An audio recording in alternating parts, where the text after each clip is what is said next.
Doctor Babasaheb आंबेडकरांनी जी घटना केली त्या घटनेचे लेकर व्हावं, त्याचा अभ्यास करावा आणि त्याला आई बाप म्हणावं, त्याच्याप्रमाणे आपण चालावं. प्रशासनातले कायदे त्याचे लेकर व्हावं, त्याचे आई बाप त्यांना आई बाप म्हणावं, त्या मार्गाने चालावं. ज्या ज्या क्षेत्रामध्ये जे जे सर्वश्रेष्ठ आहे त्याचे लेकर झाले की त्या क्षेत्रामध्ये श्रेष्ठ व्हायला वेगळ्याने काही करावं लागत नाही.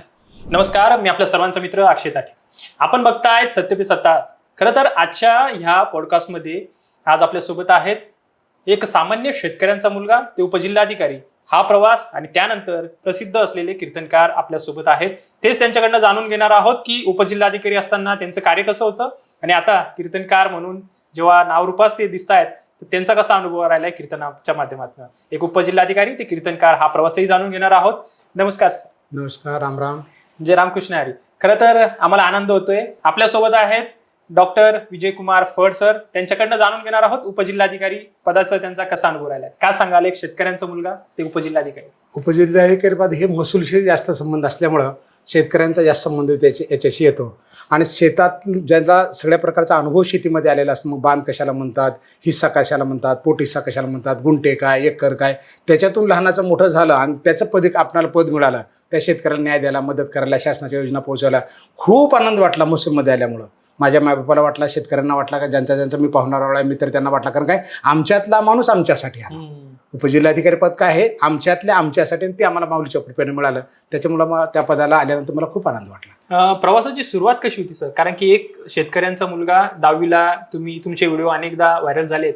अनेकदा मुलं 10वीचा हा जो टप्पा असतो यात गोंधळलेला असतात, काय विषय घ्यावा, तो प्रवास कसा? नाही, तो प्रवास तर लहानपणचा आमचा अज्ञानच प्रवास होता, कारण आम्हाला कुठं काही 10वीच्या नंतर काय करावं हे पण माहिती नव्हतं. पण आपली जर मानसिकता पक्की झाली की आपल्याला काही करायचं असेल तर मार्ग आपोआप सापडतो. आणि समर्थ रामदास असं म्हणतात, मनी धरावे ते होते अवघेची विघ्ने नासून जाते, कृपा केली रघुनाथे परिचित येते.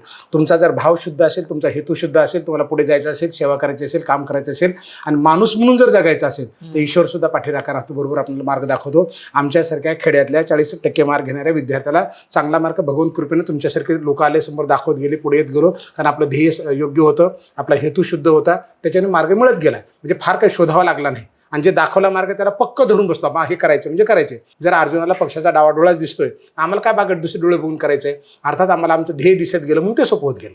तो प्रवास करताना काय काय अडचणी आल्या आणि त्यावर कसा मात केला? सगळ्यात मोठी अडचण तर आमची गरिबीची होती. गरिबी म्हणजे त्याला काही मर्यादाच नव्हती दारिद्र्याला. पण माझे वडील पुन्हा पुन्हा मला म्हणून दाखवायचे की बाळा, आर्थिक दारिद्र्य घालता येतं पण मानसिक दारिद्र्य घालता येत नाही. जर मानसिक दारिद्र्य असेल ना तर आर्थिक परिस्थिती सुबल असून सुद्धा कामाची राहत नाही. त्याच्यामुळे मानसिक दारिद्र्यच व्हायचं नाही. आपण आर्थिक दारिद्र्यावर मात करता येऊ शकते. आणि त्या मानसिकतेच्या प्रबळतेमुळे, सकारात्मकतेमुळे मार्ग सोपा होत गेला. अन्यथा अज्ञानाच्या अडचणी होत्या, परंपरा तशा होत्या, हेच केलं पाहिजे, तेच केलं पाहिजे, इकडं नको तिकडं नको, गरिबी होती, मानसिक दारिद्र्य होतं. आणि ह्या सगळ्या गोष्टीच्या अडचणीला मात करण्याला एकमेव सगळ्यात जर बळ कुठला असेल तर आईवडिलांनी दाखवलेला ज्ञानेश्वरीचा, ज्ञानोबाराचा, वारकरी संप्रदायाचा मार्ग. त्याच्यामुळे ह्या बाबीवर आम्ही सहज मात करू शकलो. जिल्हाधिकारी असताना माऊलींचा आणि ज्ञानेश्वरीचा कसा उपयोग झाला आणि जिल्हाधिकारी पदाचा अनुभव कसा होता? जिल्हाधिकारी पद हे माझ्याकडे फक्त ॲडिशनल चार्जमध्ये काही दिवस होतं, पण ॲडिशनल कलेक्टर, ॲडिशनल कमिशनर ह्या पदावरचा अनुभव थोडक्यामध्ये ते महसूलमध्येच असल्यामुळे त्याचे अनुभव असे होते की सामान्य माणूस आपल्याकडे यायचा. आणि आम्ही पक्क ठरवून ठेवलं, एक अर्ज आला की त्या अर्जाकडे व्यक्ती म्हणून बघायचं नाही, त्या अर्जाच्या पाठीमागे अख्खं कुटुंब असतं.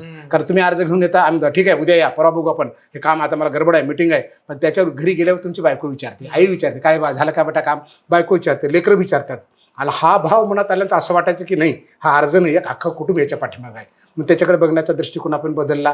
आणि त्या बदललेल्या दृष्टिकोन आम्हाला काय आमच्या घरचं द्यायचं नव्हतं, शासनानं घालून दिलेले नियम होते, GR होतं. आणि शासन तुमच्यासाठीच आहे, लोकांसाठीच आहे. आम्ही लोकसेवक आहोत. नेमकं आम्ही हे विसरून जातो आणि आम्ही अधिकारी स्वतःला समजतो आणि त्याच्यामुळे लोकांवर अन्याय होतो याचा अर्थ आम्ही त्यांना न्याय देऊ शकत नाही. आणि ज्या दिवशी आमच्या मनात पक्क बसेल की आमच्या सरकारनं निवडणूक लोकसेवक म्हणून केली आहे, आम्ही तुमचे सेवक आहोत, लोकांसाठी आहोत, तेव्हा अन्याय होत नाही, आपोआप मार्ग दिसतात. काही डोकं लावावं लागत नाही. सगळं शासनानं असं परिपक्व करून दिलेलं असतं. अशी चाकुरी घालून दिली, डावीकडे जायचं का उजवीकडे जायचं का, खड्डा येईल का, काही येत नाही. GR आहेत, नियम आहे, कायदा आहे, त्याच्याप्रमाणे चलत राहायचं, आपोआप होत राहतं सगळं. मुंबईच्या लोकलमध्ये बसल्यासारखं चढावं लागत नाही. नुसतं तोंड गेले की खालचे लोक, पाट्या खालचे लोक धडधडमध्ये घेऊन जातात आणि इकडे तोंड केले की वरून खाली आणून सोडून देतात. तसं हे शासनाची यंत्रणा सहजपणे घेऊन जाणार आहे माणसाला, काही त्रास घेऊन. फक्त आपल्या सकारात्मकता जर झाली ना तर खूप सुंदर आहे. खरं तर शासनाचा अनुभव तुम्ही जसं सांगितला त्याच पद्धतीने आता एक उपजिल्हाधिकारी आणि कीर्तनकार हा जो प्रवास झाला, यात अनेकदा काय काय अनुभव आले? याच्यातले अनुभव इतके सुंदर होते. परभणी जिल्ह्यामधली घटना अशी होती, एका विशिष्ट जातीच्या व्यक्तीचं प्रेत पडलं आणि लोकांनी त्याचा अट्टहास केला. त्या शेतकऱ्याचा मावेजा मिळाला नव्हता. तो म्हणे मी किती दिवस माझ्या शेतात जाळू देऊ, किती दिवस पुरू देऊ, माझा मावेजा दिल्याशिवाय मी देणार नाही. आणि त्या लोकांनी अट्टहास केला की पुरायचं तर जाळायचं तर. या शेतामध्ये शेतकरी म्हणे मला दिल्याशिवाय. दोन्ही बाजू बरोबर होत्या. या ठिकाणी सगळी यंत्रणा जाऊन आली, पण सगळी यंत्रणेला सुद्धा यश आलं नाही. आणि काही लोक उचकावणार होते, भांडण लावून देणार होते, वाद करणार होते, सरकारला तोंड घशी पाडायचा प्रयत्न होता. सरकार म्हणजे कोण आहे? आम्ही तिथे बसलेले अधिकारी होतो, आम्हीच करायला पाहिजे ना काम, का वरून कोणतरी येऊन करा अशी थोडीच अपेक्षा होती. माझे वरिष्ठ मला म्हणाले की माऊली तुम्ही फडसाहेब तुम्ही कीर्तनकार आहात, डेप्टी कलेक्टर पण आहात, कीर्तनकार आहात, आणि तुमच्याशिवाय ती समस्या मिटणार नाही. मी तिथे गेलो, ते बसले होते बाज घालून, जाऊ देत नाही म्हणजे पर्यंत. आणि त्यांच्या गळ्यात मोठमोठ्या 2 माळा होत्या. मी सहज मला अहो माळकरी असाल तुम्हाला एक करता, हा तुम्ही फडसाहेब आहात का? तुम्ही करता? हो बिलकुल बिलकुल. प्रेतातून जात म्हणजे जिवंत माणसातला फरक, जातीमधला फरक जर आपल्याला कळत असेल तर आपण वारकरी कसे? बिलकुल मान्य साहेब म्हणे, तुम्ही वारकरी आहेत ना, तुमचं म्हणेल ते ऐकू. आणि आम्ही त्या प्रताचा दफनविधी करून टाकला तिथे. आणि बातम्या पेपरला अशा आल्या, चॅनलनं असं दाखवलं की एक कीर्तनकार आले म्हणून ही समस्या मिटली. थोडक्यामध्ये कीर्तनकार म्हणजे अध्यात्म आणि आपलं प्रशासकीय काम फार वेगळे असं मला वाटत नाही. एका नाण्याच्या 2 बाजू येतात. कारण अध्यात्म आम्हाला मानसिकता शिकवतं, सकारात्मकता शिकवतं, लोकसेवा शिकवते. आणि शासनाचा हेतू तेच आहे, सकारात्मक राहा. तुम्हाला पगार देतोय आम्ही, लोकांच्या टॅक्समधून जमा झालेला पगार देतोय. लोकांचे प्रतिनिधी आम्हाला काम तिथं करायचं, लोकांच्या प्रतिनिधीसाठी काम करायचं, लोकांसाठी काम करायचं आहे. आणि त्यांच्याच टॅक्समधून आम्ही पगार घेतो. त्यांच्यासाठी करत असताना ह्या 2 बाजूचा आम्ही चितपट एक केल्या तर प्रशासन पण चांगलं आणि अध्यात्म चांगलं. असे अनुभव अनेक येऊन गेले त्याच्यामध्ये. उपजिल्हाधिकारी असतानाच तुम्ही कीर्तनाची पण सुरुवात केली, तेव्हा नवीन नवीन काय काय अनुभव आला? कारण की एक उपजिल्हा अधिकारी हा कलेक्टर असतो आणि ते शासन आणि इकडं वारकरी. त्यातला खूप सुंदर अनुभव असा म्हणजे मी बिलूला प्रोबेशनर तहसीलदार होतो. आणि आमची तलाठीची बैठक घेतली. आता प्रोबेशन म्हणजे की जर माणसाला आणखी काय करून दाखव, आणखी वाटतच असतं, नवीन नवीन पद मिळालेलं असतं. मी तलाठीच्या बैठका घ्यायची, ते म्हणायचे साहेब त्या गावातले लोक फार अवघड, आपला महसूलच भरत नाहीत, वसुली कर देत नाहीत, असं कसं देत नाही. चल म्हणलं एका तलाठ्यासोबत आम्ही गेलो. त्याच्या गावामध्ये 2-4 तलाठी मंडळाधिकारी आम्ही तिथे गेलो. आणि तिथं पारायण चालू होतं. पारायण चालू असताना ते वाचणारा माणूस खेडेगावातला तर त्याचे उच्चार बरोबर येत नाही. ज्ञानेश्वरच्या वाचत असताना मी तिथे गेलो, असं नाही असं वाचायचं. मग ते वाचून दाखवलं. ते तहसीलदारची गाडी वगैरे त्यांनी भेटली. तहसीलदार साहेब कसं काय पारायण करू शकतात? हे हळूहळू 10-5 लोक जमले. ते पारायण झालं, असं करा तसं करा बा, जेवण नंतर करायचा, कीर्तनाच्या अगोदर जेवण जाऊ नका. तुकाराम महाराज म्हणाले जिथे कीर्तन करावे तिथे अन्न नसेवावे. पण तुकाराम महाराज म्हणाले पाहे पाहे प्रसादाची वाट, प्रसाद कधी होतो ज्ञानोबाराला विचारा. मग त्यांच्या वया सांगितल्या, चर्चा करत 5-50 लोक जमले. आणि ते पारायण वगैरे सगळं संपलं होतं. तिथे गप्पा मारत बसले असताना तहसीलदार साहेब तुम्ही तर महाराजाचा फलाने चांगलं कीर्तन करता, प्रवचन करता, अशी चर्चा चल. मी सगळं चांगलं करतो पण तुमच्या गावावर नाराज आहे म्हणलं. का बरं साहेब? तुम्ही आमचं महसूल भरत नाही मला तुमचं. मग तिथले दोघं ते मी भरून टाकतो म्हणे गावाचा, मी भरून टाकतो. आणि अख्खा गावाचा महसूलच दोघा तिघांनी भरून टाकला. आणि त्याच्या बातम्या पण पसरल्या. म्हणजे एक अधिकारी जर अध्यात्माची जोड देऊन जर आमच्या योजना जर सरकारच्या योजना लोकांना सांगत असेल आणि या लोकांना सरकारच्या योजना सांगून सरकार फार कल्याणकारी असतं बरं का, म्हणजे कल्याणाचा मार्ग दाखवणार, लोकांसाठी काम करतं. फक्त दुर्दैव असं आहे की आम्ही कुठेतरी कमी पडतो लोक. कारण एवढे आज सुद्धा प्रचंड योजना आहेत, त्या काळात सुद्धा सरकारने प्रचंड योजना, फक्त लोकांपर्यंत पोहोचायला आम्ही कमी पडल्यामुळं आम्हाला जाणवत नाही खाली काय केलं. कशाच्या पण योजना आहेत सरकारच्या, आणि त्या 10-5 योजना सांगितल्या की लोक आनंदी होऊन जातात. आम्हाला घरचं घ्यायचं नाही ना द्यायचं नाही, पगार घ्यायचा आणि लोकांना सांगत राहायचं. असे अनुभव येत गेले आणि लोक महसूल भरत गेले. या गावचा मेसेज त्या गावाला इकडं तिकडं पसरत गेलं. चांगलं कलेक्टर साहेब डेप्टी कलेक्टरला कलेक्टरच म्हणायचे लोक. भोळा भाव आहे लोकांचा, डेप्टी काढून टाकायचे, कलेक्टर म्हणायचे. आपल्यालाही बरं वाटायचं, त्यांनाही बरं वाटायचं, काम होत गेलं. नाही, खरंच सुंदर अनुभव आहे. जेव्हा एक अध्यात्म आणि एक प्रशासन दोन्ही एक येऊन जेव्हा सामान्य नागरिकांच्या योजना पूर्ण करतात. कारण एक अधिकारी हा देवापेक्षा कमी नसतो, कारण त्याच्याकडे एवढं सर्व पॉवर असते, अनुभव असतो. तर असंच उपजिल्हाधिकारी असताना तुम्ही जे आता 2 किस्से सांगितले, तसंच एखादा किस्सा असा आहे की ज्याने तुमचं आयुष्य बदललं किंवा एक प्रेरणादायी क्षण होता, असं कोणती घटना आठवते का? नाही, आयुष्य बदलायला म्हणजे काय झालं, ही नोकरी लागली याच्यात आयुष्य बदलूनच गेलं. 10वी पास झालो, माझ्या बरोबरचे जवळपास सगळेच नापास झाले, मी पास झालो, माझं आयुष्य बदलून गेलं. आणि माझ्या आयुष्य बदलण्याला कारणीभूत प्रामुख्यानं माझे वडील आहेत. का वडील आहेत? कारण त्यांचा अध्यात्माचा अभ्यास बऱ्यापैकी होता. आणि कुठलंही उदाहरण समजून सांगायचं, प्रत्येक बापाला आपलं लेकरू मोठं वाटतं बरं का, प्रत्येक बापाला. आणि पुत्रे मी सर्वगुणी जिनावा हे बापा शिराणी, तरी ते सारंगपाणी फळाले. माझ्याही बापाला तेच आवडतं. अध्यात्माचा आधार देऊन ते बोलत राहायचे. ऑफिसला उशीर होत तसं माझ्या बायकोला लगेच म्हणायचे, अगं नको, लोक वाट बघतात, जाऊ दे त्याला ऑफिसला लवकर. कधी कधी आमच्या घरातले म्हणायचे ना, 10-5 मिनिटं उशीर होणार नाही. 10-5 मिनिटं सुद्धा नको. खेडेगावातून लांबून लोक आलेले असतात. बाबा आम्ही सुद्धा तहसीलला जायचो, पंचायत समितीला जायचो, वाट बघायचं साहेबाचं, लई वाईट वाटायचं साहेब नाही म्हणल्यानंतर. त्याच्यामुळे लवकर जाऊ दे. थोडक्यामध्ये बारक्या गोष्टीतून वडिलांनी सपोर्ट करत गेले, पाठवत गेले. मला पण जाणीव झाली की खरंच आपण लोकांसाठी करायला पाहिजे. आणि त्याच्यामुळे दोन्ही बाबूचे अनुभव चांगले येत गेले. असा विशेष म्हणजे सांगावा अनुभव की ज्याच्यामुळे फार घडलो अशातला काही प्रकार नाही. कारण घडण्यासाठी ही अनेक वर्षाच्या पाठीमागची पुण्य होती. अभ्यासक्रम होता 10वीपर्यंतचा 12वीपर्यंतचा. आणि त्या मार्गाने पुढे येतलो. फक्त थोडं असं ढकलल्यासारखं जे म्हणतो ना आपण, त्याला थोडं पुढे ढकला फक्त, म्हणजे तुम्हाला गाडी सापडते. तो प्रकार आईवडिलांच्या माध्यमातून, अध्यात्माच्या माध्यमातून झाला. कीर्तनकार बनण्यासाठी खरं तर तुम्ही आता जसं उदाहरण दिलं तर आईवडिलांचीच कृपा किंवा आईवडिलांचा सहकार्य कशा पद्धतीने, म्हणजे तुम्हाला असं वाटतं की मी कीर्तनकार झालो ते आईवडिलांची जी प्रवचन म्हणजे म्हणजे अनुभव मी आहेत त्यावर- कीर्तनकार कधी झालो प्रवचनकार झालो मला कधी पण कळलं नाही. कारण वडिलाकडे कोणी बोलायला भेटायला आले भजनाला गेले का आमच्या पोराला घेऊन जा आता फलान महाराज नाही हे बोलेल ना जा रे बोल जाऊन बरं ज्ञानेश्वर सांगतो चल मी तुला 2 शब्द सांगतो. ते 2 शब्द सांगायचे आणि आम्ही ते तेवढे सांगितलेले सांगता सांगता 2चे 4 शब्द होऊन जायचे 5 होऊन जायचे. त्याच्यातून कधी प्रवचनकार झालो कधी कीर्तनकार झालो हे पण कळलं नाही. सहज होऊन गेलं. कीर्तनकारांचे अनेक किस्से सध्या चर्चिले जातात. चांगल्या वाईट अनुभव चालूच असतात. कधी कधी चांगले विचारांनी कीर्तनकार एक स्टारही होऊन जातो आणि कधी कधी थोडंसं बदनामही होतो सोशल मीडियाच्या माध्यमातून. आजच्या या कीर्तन काळात कीर्तनकारांनी काही पथ्य पाळले पाहिजे, ते काय आहे ते सांगा. मी तर असं म्हणतो की आम्ही स्टार होण्याची पण अपेक्षा करू नये, बदनाम तर होऊच नाही. कारण का हे जगातले सगळ्यात मोठे स्टार आहेत आणि ह्या स्टारचे लेकरं स्टारच असतात. माशाच्या पिल्ल्याला पोहायला शिकवावं लागत नाही. माशाच्या पिल्ल्याला जन्मजात येतं. यांचे लेकरं झालो ज्ञानोबा तुकोबांचे गोरोबा चोखोबांचे लेकरं झालो की आपण 100% यशस्वी झालो. प्रशासनामध्ये घटनेचे डॉक्टर बाबासाहेब आंबेडकरांनी जी घटना केली त्या घटनेचे लेकरं व्हावं, त्याचा अभ्यास करावा आणि त्याला आईबाप म्हणावं, त्याच्याप्रमाणे आपण चालावं. प्रशासनातले कायदे त्याचे लेकरं व्हावं, त्याचे आईबाप त्यांना आईबाप म्हणावं, त्या मार्गाने चालावं. ज्या ज्या क्षेत्रामध्ये जे जे सर्वश्रेष्ठ आहे त्याचे लेकरं झाले की त्या क्षेत्रामध्ये श्रेष्ठ व्हायला वेगळ्याने काही करावं लागत नाही.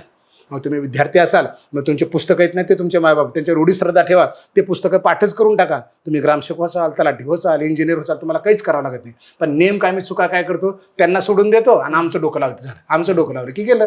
जब मैं था तब भारी नाही भारी आहे मैं नाही. कबीरजी म्हणाले माझा मोठेपणा आला की देव आम्हाला भेटत नाही, आमच्यावर कृपा होत नाही आणि त्याची कृपा व्हायची आमच्यातला निघून गेला की तो आल्याशिवाय राहत नाही. आणि आम्ही नेमकं काय करतो आमचं जे ध्येय आहे जे उद्दिष्ट आहे ना त्याला सोडतो डोके लावतो ना आमचे तिथं गणित बिघडून जातात. मग काही लोक असं करत असतील चुकीचं मग नकारात्मक किंवा सकारात्मक माझं काय तर दाखवायचं आहे. माझं दाखवायला गेलं की आपटतं आणि त्यांचं मग दाखवायला गेलं की आपटतच नाही. सगळे डोक्यावर घेतात तळहातात उचलतात धरून. पण आम्ही नेमकं तिथं चुकू लागलो. नाही अशा वेळी म्हणजे आता जसं तुम्ही आता सांगितलं की कशा पद्धतीने अनेकदा जे सकारात्मक आहे नकारात्मक आहे ही बाजू सांभाळताना एक, कारण की कीर्तनकार हा अनेकदा तुम्हाला माहिती आहे समाज एक आदर्श मानत असतो, एक देवारूपाने किंवा एक संताचा शिष्य म्हणून मानत असतो. पण अशा वेळी ज्या घटना घडतात त्यावेळी काय केलं पाहिजे, कीर्तनकाराने काय मर्यादा जपल्या पाहिजे? मी म्हणतो ना आम्हाला मर्यादा जपायची नवीन करायची गरजच नाही. ज्ञानोबा तुकोबा गोरोबा चोखा नामदेवाने कुठला संप्रदाय काढला नाही, कुठलं काही बाहेरचं सांगितलं नाही. त्यांनी पटरी आखून दिलेली आहे. त्या पटरीवर फक्त तुझी रेल्वे उभी कर. खड्डा येत नाही, खाच येत नाही, खडगा येत नाही, ऍक्सिडेंट होत नाही. आम्ही हे रस्त्याने चालतो खड्ड्याने उड्या मारणं इकडे चालणं माझं डोकं तुझं डोकं. आम्ही याचे अर्थ काय तर डोक्यानं वेगळे करायचा प्रयत्न करतो. नको तिथं काय तर लावायचा प्रयत्न करतो. स्वतःच सांगायचा प्रयत्न करतो. कुठल्या तर घटना ओढतो तिथं आपलं पण मोठेपण आपली बुद्धी लावण्याचा प्रयत्न करतो. ज्या ठिकाणी मत मांडायचा प्रयत्न केला कीर्तनकारांनी प्रवचनाकडे स्वतःचा हे असं नाही असं तसं नाही प्रश्न निर्माण होऊ शकतो. आम्ही मत न मांडता हे असं बोलले ते तसं म्हणले, तुकाराम महाराज असं म्हणले, ज्ञानदेव महाराज असं म्हणले, काहीच करत नाही कोणी आणि त्याला डोकं लावायची गरजच नाही. कारण तिरकालाबादी सत्य आहे ते सगळं. मग कशाला अडचणी येऊ शकतात? म्हणजे थोडक्यामध्ये माझं म्हणणं हेच आहे की तुम्ही तुमचे डोके लावू नका बाबा. त्यांच्या टाकीला नळी लावून द्या आणि तुटी सोडून द्या. कमी बी पडत नाही आणि चुकीचं पण घडत. कीर्तनकार म्हणून अनेकदा वेगवेगळे विषय असतात. कोणी विनोद सम्राट असतो, कोणी हास्य सम्राट असतो, कोणी शिवप्रेमी असतो, अनेक असे लेबल लावलेले आहेत.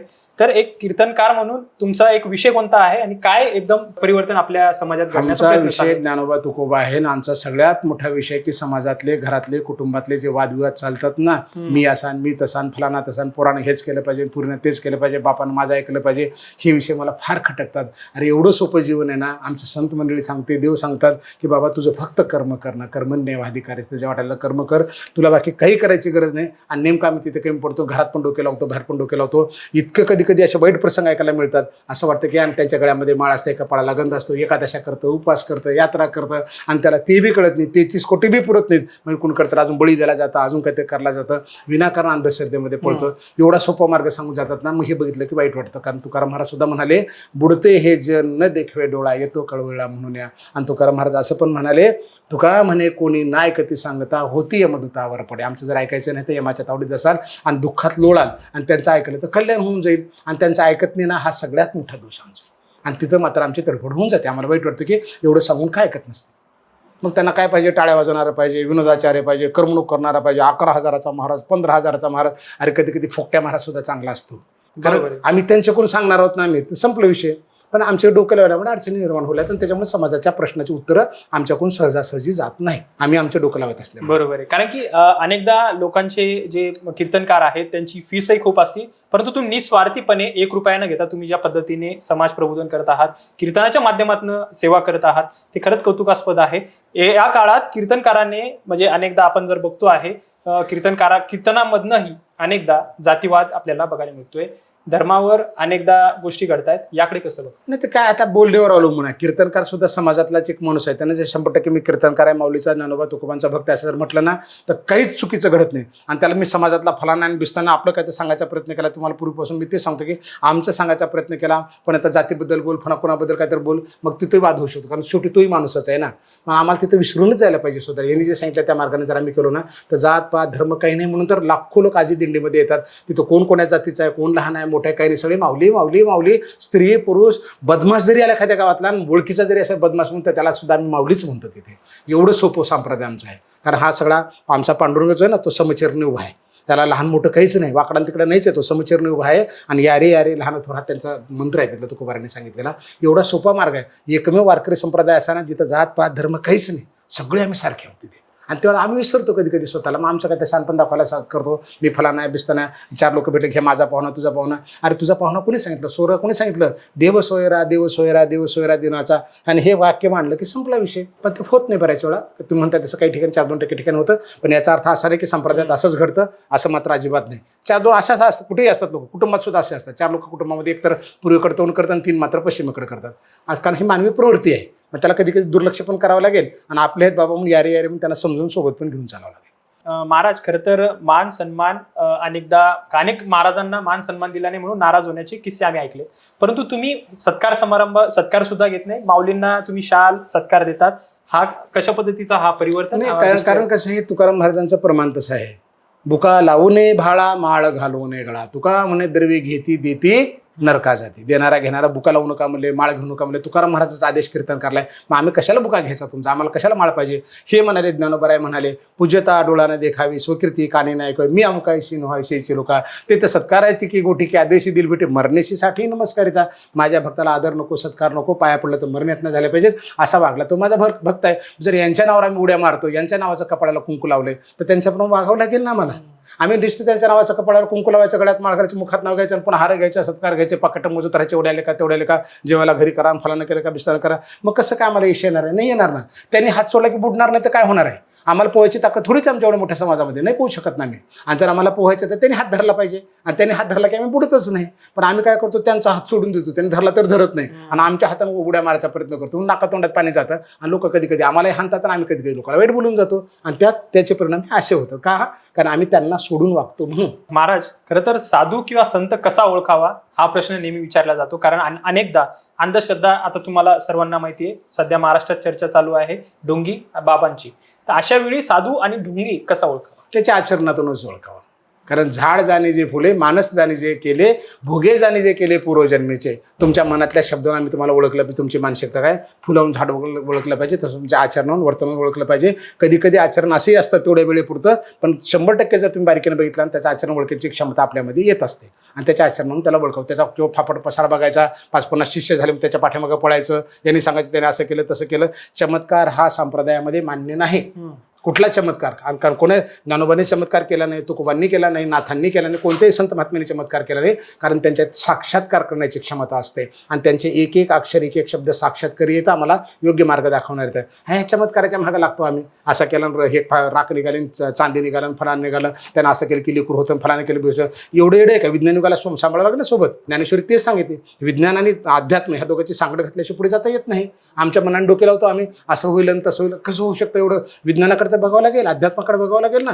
दोघांची सांगड घातली की अंधश्रद्धा होत नाही, चुकीचं होत नाही आणि लोकांच्या मागं पडायची गरज पडत नाही आपल्याला.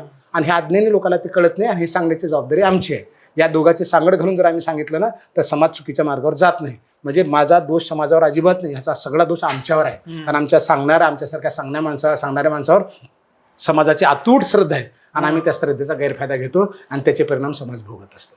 म्हणजे दोषी कोण आहे? आधी केले मग सांगितले आम्ही असं वागत नसोल तर आम्ही दोषी आहोत, आणि तसं वागत असोल तर समाज सुद्धा चुकीच्या मार्गावर जात नाही. चांगलं सगळ्याला पाहिजे, पण देणाऱ्याची क्षमता कशी आहे त्याच्यावर अवलंबून आहे. सर्वात जास्त महिला या अंधश्रद्धेला का बळी पडतात? एक कारण काय असू शकतं? कारण काय असतं आता त्या महिलांच्या बाबतीमध्ये अंधश्रद्धेच्या बाबतीत असं मला स्पष्ट काही सांगता येणार नाही, कारण आता महिलेचे प्रश्न महिला सांगू शकतील, पण मला असं वाटतं की ते त्यांची श्रद्धा पुरुषाच्या तुलनेमध्ये जास्त असते आणि त्या श्रद्धेचाही लोक गैरफायदा घेतात असं मला वाटतं, म्हणून त्याला बळी पडतात. जाता जाता समाजाला आणि जनतेला काय संदेश असेल आणि अशा या जे काही चालू आहे महाराष्ट्रात, तर एक कीर्तनकार म्हणून काय संदेश असेल? कीर्तनकारांना माझा संदेश नाही म्हणणार, कारण कीर्तनकार फार मोठी मंडळी असते, पण एखादा जर चुकीच्या मार्गावर जाते, आपल्या मनचं सांगत असेल, मी फलाना बिस्ताना असं म्हणत असेल किंवा मोठेपणाकडे जात असेल, तर त्यांना विनंती आहे यांच्याकडे यावं. जो नम्र झाला भूता तेने कोंडिल्यानंतर, किंवा हे म्हणतात ना, म्हणून थोरपण परासांडे जे वित्पत्ती जय जगा धाकटू जे ते जवळी का माझी, मोठेपण टाकून द्या, लहान व्हा, आम्ही सांगितलेल्या मार्गावर चाला, कृष्णाचा असेल, रामाचा असेल, विठ्ठलाचा असेल, त्या मार्गावर चाला, एवढीच विनंती मी त्यांना करेन.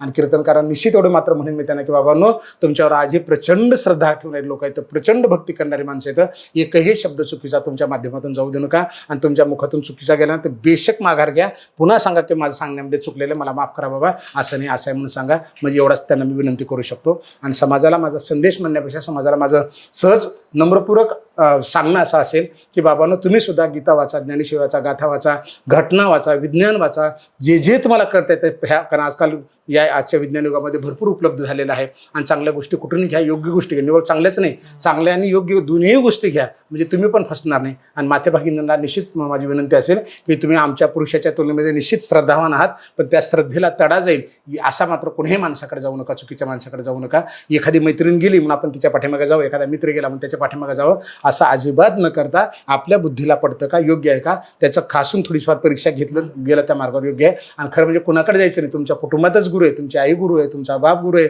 तुमच्या घरात ज्ञानेश्वरी आहे, तुमच्या घरात घटना असावी, तुमच्या घरात कायदा असावा, ते वाचा. आपले गुरु आपले ग्रंथ होतात, आपले मायबाप ग्रंथ होतात. का यांना भविष्य कोणाला विचारायचं नाही, एवढं भविष्य कळणारी ही माणसं असतात का? आणि जरी भिकार चोटाला जर भविष्य कळालं असतं तर कुठल्या कुठे जाऊन बसले असते नाही.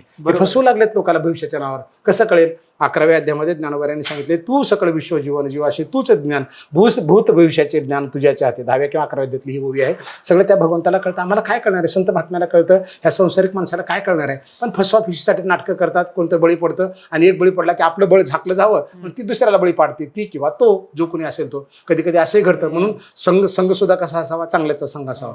नाहीतर काय होतं, ढवळ्या शेजारी पोळ्या बांधला, वान नाही तरी गुण लागला, एकामुळे दुसरा फसून बसतो. म्हणून जे कोणी फसले आणि फसण्याची शक्यता, त्याने माझा हात जोडून त्यांना विनंती असेल की बाबा तुम्ही फसलात ते फसलात, पण दुसऱ्याला तरी फसवू नका.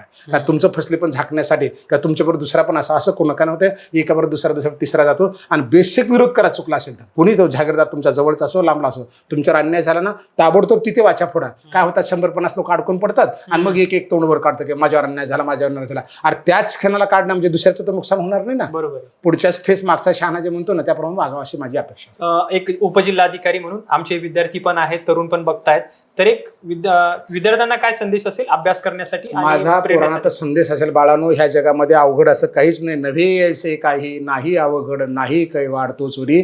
आम्ही डेप्टी कलेक्टरपासून IAS पर्यंत आमचा प्रवास झाला. या जगात काहीच अवघड नाही बाबांनो. तुमच्याजवळ जे पुस्तक आहेत ना, पहिलीपासूनचे 10वीपर्यंतचे 12वीपर्यंतचे सगळे जमा करून ठेवा. इंग्रजी, गणित, इतिहास, भूगोल, त्यातलं व्याकरण, हे जर तुम्ही एवढा 12वीपर्यंतचा सगळा अभ्यास जर ह्या लेकरांनी केला ना, तर मी सांगतो ह्यांना स्पर्धा परीक्षेतला कुठलाही पेपर काढा, जवळपास 30-40% ह्या 10वी ते 12वीपर्यंत ह्यांना क्लासेस लावायची गरज नाही, 2 लाख भरायची गरज नाही, कुठं जायची गरज नाही. आहे त्या पुस्तकात बसून करता येऊ शकतं. दिल्लीला गेला तर मोबाईलमध्ये तेच दिसतं, घरात बसून बघितलं तर तेच दिसतं. दिल्लीमध्ये जे पुस्तकं स्पर्धा परीक्षेचे तेच तुमच्या घरामध्ये आहेत बाबांनो. 2-2, 4-4 लाख भरू नका. या मित्राकडे अभ्यासाला जा, त्या मित्राकडे अभ्यासाला, कुठं जायचं का नाही, एकाग्र चित्ताने करा. त्यांना 2 वया सांगतो, एक अभंग सांगतो. ज्ञानोबाऱ्यांनी सांगितलंय, जो रसनेंद्रियाचा अंगला का निद्रेशी जीविकला, तो नाहीच येत म्हणितला अधिकाऱ्या. ज्याला खाण्यापिण्यामध्ये, गप्पा मारण्यामध्ये, आळस घालण्यामध्ये आवड आहे, तो अधिकारी होऊच शकत नाही, असं ज्ञानोबाऱ्यांनी 6व्या अध्यायामध्ये सांगितलं. आणि माऊली असं म्हणाले, नित्य पाठ करी इंद्रायणी तिरी, होय अधिकारी सर्वथा तो. सतत पाठ करणारा, सततम कीर्तयंतो मा, क्षणाक्षणाचा विचार करणारा, अर्ध्या क्षणाचा क्षण करणारा, एका सेकंदाचा गणित करणारा जर विद्यार्थी असेल ना, तर तो 100% अधिकारी होईल. म्हणजे आपल्या आयुष्यातला वेळ वाया घालायचं नाही. याच्याकडे जा, त्याच्याकडे जा, खाल्लास का, आपलं फोन लावायचं, ए समय सोन्या जेवलास का, फलान झालं का, काही कुणाकडे जाऊ नका. त्याच्यासोबत आपल्यासोबत, कारण परीक्षा आपल्याला द्यायची आहे, जीवन आपल्याला घडवायचं आहे. आपल्याकडे बघणारा संसार फार मोठा आहे. माय बाप, बहीण भाऊ डोळे लावून तुमची वाट बघू लागेल की माझे लेकरू कलेक्टर होणार आहे, माझे लेकरू तहसीलदार होणार आहे, माझे PSI होणार आहे, ग्रामसेवक होणार आहे, शिक्षक होणार. सगळ्यांच्या आशा येतात. जगाकडे तुझ्या डोळ्याला ती दिसू देऊ नको, तिला हा दिसू देऊ नको. तुमच्या डोळ्याला तुमच्या मायबापाचे डोळे दिसू द्या. वाटत बघत बसले पाठीमागून की माझं लेकरू मोठं होणार आहे, फार आशा लावून बसले. तो खूप प्रत्येकाचे मायबाप बरं का, माझं लेकरू मोठं होणार आहे, माझं लेकरू मोठं होणार आहे. आणि इकडे येतात मोबाईल खेळ, गप्पा मार, इकडे खायला जा, तिकडे जायला, गप्पा मारायच्या, फिरत राहायचे, काही करत राहायचे, येडेचाळे करायचे, व्हॉट्सअप पाठवत राहायचे, व्हिडिओ बघत राहायचे. रात्री उठतात 12 वाजता, 12:01 हॅपी बर्थडे. आणि माझा सगळ्यात अगोदर तुला संदेश काय करायचे, हॅपी बर्थडे दुसऱ्या दिवशी पण म्हणता येऊ शकतो ना. सांगण्याचा हेतू असा की तुझ्या समोर जे ध्येय तुला दिलेलं आहे त्या ध्येयाकडे एकाग्र होऊन बघ. अर्जुनाला पक्षाचा डावाडोळा दिसला, त्याला तुझं पद दिसू दे, तुझं ध्येय दिसू दे. काहीच अवघड नाही. असाध्य ते साध्य करीता सायास करणं अभ्यास तुका म्हणे होऊ शकतं असं मला वाटतं. सकारात्मकतेनं बघायचं, नकारात्मकतेनं अजिबात ध्येयाकडे बघायचं नाही. निश्चितच, कारण की खरं तर महाराजांनी अमूल्य वेळ दिलाय आणि अवघ्या काही म्हणजे 20-25 मिनिटाची पॉडकास्टमध्ये महाराजांनी खरं तर खूप मोठा संदेश तरुणांना दिलाय, जनतेलाही दिलाय. एक अधिकारी म्हणून, एक कीर्तनकार म्हणून सुद्धा त्यांनी खूप सुंदर असं मार्गदर्शन केलंय. खरं तर धन्यवाद महाराज, खूप अमूल्य वेळ दिलाय. आणि ह्या अवघ्या कमी वेळात आपण जो काही मार्गदर्शन केलं, खरं तर ही म्हणजे आपला विचार खूप मोठा आहे, एवढ्या कमी वेळात पूर्ण शक्य नाही, परंतु खूप थोडक्यात तुम्ही एवढा मोठा संदेश दिला त्याबद्दल खरंच धन्यवाद. रामकृष्ण हरी.